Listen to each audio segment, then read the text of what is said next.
Season চেঞ্জে আপনাদের বাচ্চাদের কী করে ভালো এবং সুরক্ষিত রাখবেন সেই বিষয়ে 5টা টিপস। টিপ নাম্বার 1, বাচ্চাদের একটা হেলদি ব্যালেন্স ডায়েট দেবেন। যে ডায়েটে কার্বোহাইড্রেটস, প্রোটিনস অ্যান্ড ফ্যাটস থাকে সেটা খুব ইম্পর্টেন্ট, কারণ সেটা ইনফেকশনস ফাইট করতে হেল্প করে। টিপ নাম্বার 2, বাচ্চাদের ফুডে যাতে বেশি অ্যান্টিঅক্সিডেন্টস থাকে, যেরকম ফ্রেশ ফ্রুটস বা ভেজিটেবলস, যেটা আমাদের ইমিউনিটি বুস্ট করতে সাহায্য করে।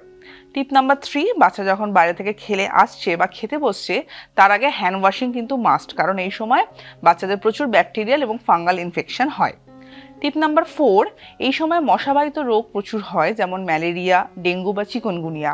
তাই এই সময় বাচ্চারা যখন বাইরে যাচ্ছে তখন তাদের লং স্লিভস, লং প্যান্টস এবং রাত্রিবেলা শোয়ার সময় মসকিউটো নেট বা মশারি অবশ্যই ইউজ করবেন। অ্যান্ড লাস্ট টিপ, এই সময় বাচ্চাদের প্রচুর ইনফ্লুয়েঞ্জা ইনফেকশন হয়, তাই আপনার ডক্টরের সাথে পরামর্শ করে ফ্লু শটস দেবেন।